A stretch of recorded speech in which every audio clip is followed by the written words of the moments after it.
एक बार की बात है। एक गांव में एक बूढ़ा सपेरा रहता था। वो जंगल में जाकर सांपों को पकड़ता था और फिर उन्हें बेचकर पैसे कमाता था। ऐसे में एक दिन वो जंगल में सांप पकड़ने गया था। तभी उसे एक सुनहरे रंग का सांप दिखाई दिया। अरे वाह, सुनहरे रंग का सांप, मुझे इसे पकड़ना चाहिए। ऐसा सोचकर सपेरे ने उस सांप को पकड़ लिया और अपनी टोकरी में बंद करके घर ले गया। सपेरे का एक बेटा भी था जिसका नाम था शिवम। शिवम एक सुंदर सा नौजवान था और वो जंगल में जाकर लकड़ी काटने का काम करता था। उस दिन सपेरा बहुत खुशी खुशी घर लौटा था। क्या बात है पिताजी, आज आप बहुत खुश दिख रहे हैं। हाँ बेटा, आज मैं बहुत खुश हूँ। आज मुझे जंगल से एक सुनहरे रंग का सांप मिला है। वो बहुत दुर्लभ सांप है। इसे मैं बेचने वाला हूँ, इसके बहुत पैसे मिलेंगे। फिर सपेरा सांप की टोकरी लेकर अंदर गया और फिर रात होने पर सपेरा और उसका बेटा दोनों सो गए। अगली सुबह जब शिवम उठा तो उसने देखा कि सपेरा पूरा नीला पड़ गया था। शिवम अपने पिताजी के पास गया। पिताजी, पिताजी, क्या हुआ आपको? तभी शिवम ने देखा कि उनके पैरों पर सांप के काटने का निशान था। ये क्या?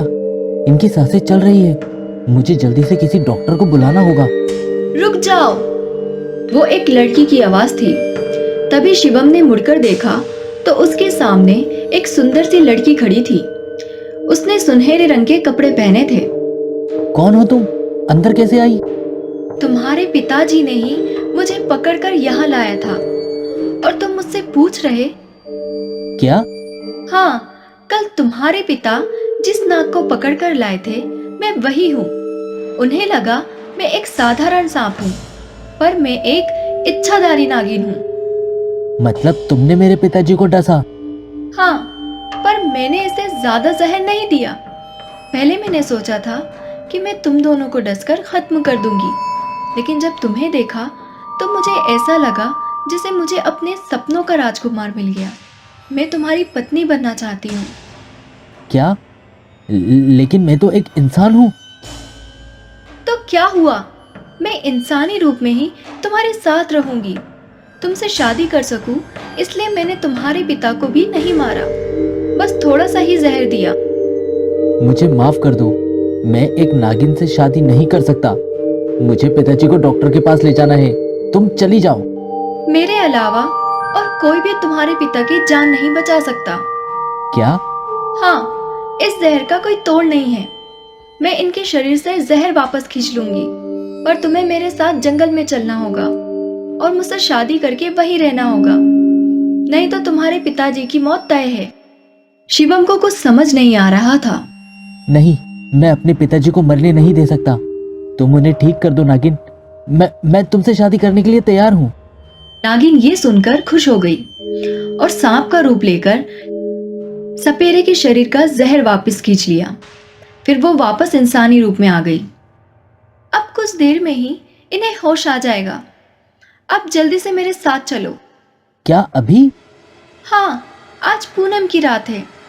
रात होते ही हम जंगल पहुंच जाएंगे और चांद को साक्षी मानकर शादी कर लेंगे। शिवम को आखिर नागिन के साथ जाना ही पड़ा। रात होने पर नागिन ने शादी की तैयारी कर ली। वहां बहुत सारे जहरीले नाग नागिन की शादी में शामिल होने आए थे। वो सांपों के बीच फंसा हुआ था।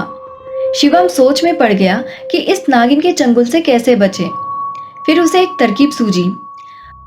वो नागिन को पहनाने के लिए वरमाला बनाने लगा। देखो, चांद कैसे जगमगा रहा। अब तुम मुझे वरमाला पहना दो। ठीक है।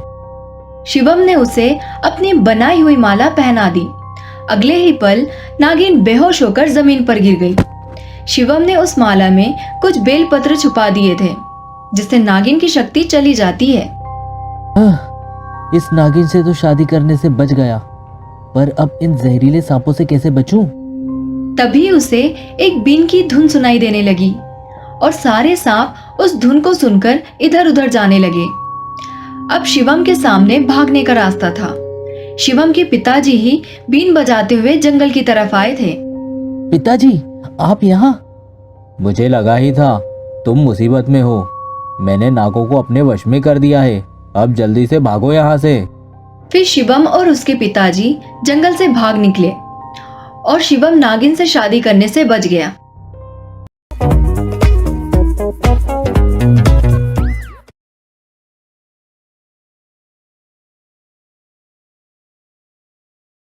सुंदर एक दिन गुस्से से अपने घर से बाहर निकलकर जंगल की तरफ जा रहा था। जंगल के पास एक बहुत बड़ा सा तालाब था जहाँ से वो आए दिन गुजरा करता था। मगर आज उसे वहाँ कुछ अजीब सा दिखा। अरे ये क्या है? इतने बड़े पंजों के निशान ये कुत्ते या बिल्ली के तो नहीं लग रहे हैं। ये तो उनके पंजों से 4 गुना ज्यादा बड़ा है। सुंदर आसपास देखता रहा कि कहीं कोई पास में जंगली जानवर ना हो। फिर वो उस बात को हल्के में लेते हुए आगे बढ़ गया। थोड़ी देर बाद शाम ढलने लगी थी।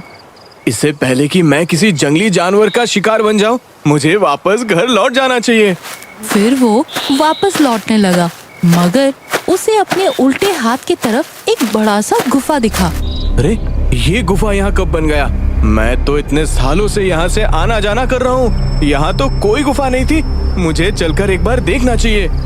ये कहते ही वो गुफा की ओर बढ़ता है और गुफा के पास पहुंचते ही वो उसके अंदर चला जाता है। अंदर एकदम अंधेरा था, तो उसने अपने फोन के फ्लैशलाइट को जलाया और आगे बढ़ने लगा।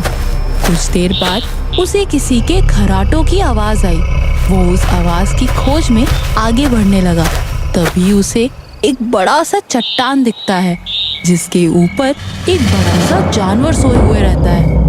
अरे बाप रे, मेरी मत मारी गई थी जो मैं यहाँ मौत के मुंह में घुसा चला आया। अब इससे पहले कि ये जानवर नींद से जाग जाए, मुझे तुरंत यहाँ से भागना होगा।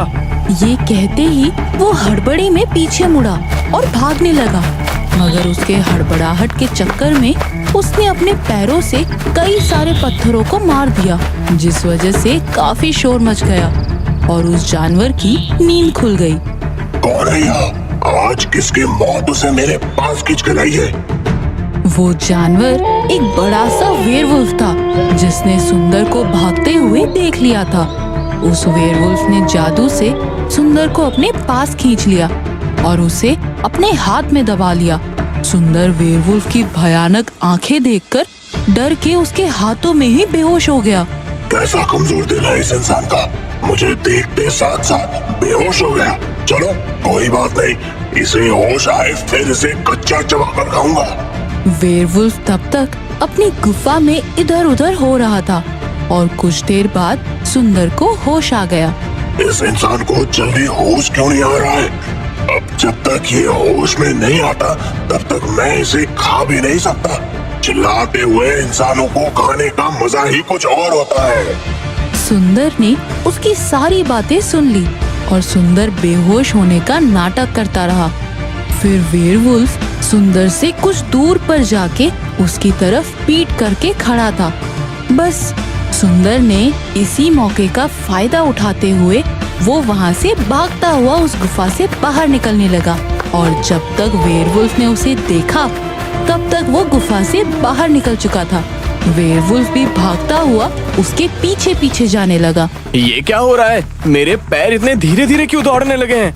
तुझे आज मुझसे कोई नहीं बचा सकता, तो आज मेरे रात का खाना है। वेयरवुल्फ जैसे जैसे भागते हुए उसके पास आता है, सुंदर की भागने की क्षमता कम होते गई और आखिरकार सुंदर के पैर जाके उस बड़े से तालाब के पास रुक गए। देखो, मुझे छोड़ दो, मैंने तो तुम्हारा कुछ भी नहीं बिगाड़ा है। मुझ पे दया करो, कहो तो मैं तुम्हें रोज खाना बना के खिलाऊंगा। मैं एक वेयरवुल्फ हूँ और मैं इंसानों का खाना नहीं खाता, मैं इंसान को ही खाता हूँ। मगर अचानक पानी के अंदर से एक विशालकाय सांप बाहर निकलता है। वेयरवुल्फ उसे देखकर डर जाता है क्योंकि वो सांप वेयरवुल्फ से भी बड़ा होता है। फिर वो सांप उस वेयरवुल्फ को खाने के लिए अपना मुंह खोलता है और वेयरवुल्फ पीछे भागने लगता है, मगर तब तक सांप अपने पूंछ के सहारे से वेयरवुल्फ को नीचे गिरा देता है और फिर वेयरवुल्फ और सांप के बीच में लड़ाई शुरू हुई, मगर वेयरवुल्फ की कोई भी जादुई शक्ति उस सांप पे काम नहीं कर रही थी और सांप ने वेयरवुल्फ को इतना घायल कर दिया था कि वेयरवुल्फ और पलट के वार करने के लायक ही नहीं बचा था। इसी मौके का फायदा उठाते हुए उसने वेयरवुल्फ को एक ही झटके में निगल लिया और फिर वापस पानी के अंदर चला गया। हे भगवान, ये सब क्या था? पहले वो वेयरवुल्फ और अब ये इतना बड़ा सांप। बाप रे बाप! आज के बाद तो मैं कभी वापस इस जंगल में नहीं आऊंगा।